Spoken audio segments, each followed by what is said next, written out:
अस्सलामुअलैकुम जी, उवैस जाफरी ऑफिशियल में मैं आपको कहता हूँ खुशामदेद। सिलसिला ये है कि पाकिस्तान पीपल्स पार्टी के जो चेयरमैन हैं बिलावल भुट्टो जरदारी, उन्हें सिंध के दौरे जो हैं वो अब महंगे पड़ते जा रहे हैं। गो के इलेक्शन की तारीख का ऐलान सदर पाकिस्तान की जानिब से हुआ, लेकिन उससे 3 दिन पहले ही बिलावल जो है वो कराची बिलावल हाउस से रवाना हो गए थे और सिंध के दौरे कर रहे थे। और क्योंकि उन्हें आज लाहौर में जाके central executive committee Pakistan Peoples Party के इजलास में शिरकत कर उन्होंने सिंध के दौरों पर ही उन्होंने अपना फोकस किया, लेकिन उन्हें ये दौरा महंगा पड़ गया। थंबनेल पे आपने देखा कि मैंने लिखा कि आटा दो, चीनी दो, हमें जीने दो।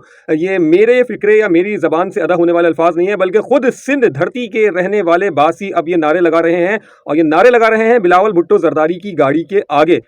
और इस दौरान शर्जील मेमन साहब ने अपनी जो वफादारियां हैं वो भरपूर अंदाज से जो है वो बिलावल के साथ निभाने की कोशिश की, और वहां मौजूद अफराद को पीछे पुश करने की भी कोशिश की, और वहां मौजूद अफराद को खामोश करवाने की भी कोशिश की। लेकिन इसको मॉब तो नहीं कहूँगा मैं, जियालों का ही एक काफिला था, जियालों का ही एक भीड़ थी, जियालों का ही एक मजमा था। अलबत्ता नारे जरूर लग गए। अब लोगों को चीनी नहीं है, आटा नहीं है, तो उनके ये नारे थे कि जरदारी साहब की शुगर मिल्स हैं, फ्लो मिल्स पे जो है वो असर और रसूख रखने वाले जो अफराद हैं वही पाकिस्तान पीपल्स पार्टी के टिकट पे जो है वो इलेक्शन लड़ते हैं, सूबाई समझौते तक पहुंचते हैं। तो फिर आटा और चीनी दो, लाड़काना में जो जखीरा अंदोजी हो रही है 11-11 हज़ार बोरियां निकल रही हैं, तो इसका हिसाब दो। बिलावल भुट्टो तुम आए हो तो फिर अब ये बताओ कि आटा और चीनी कहाँ गायब है। कोई मुगालता राय नहीं है, वीडियो शेयर कर रहा हूँ, जरा देखिए और आखिर तक देखिएगा। ये देखिए,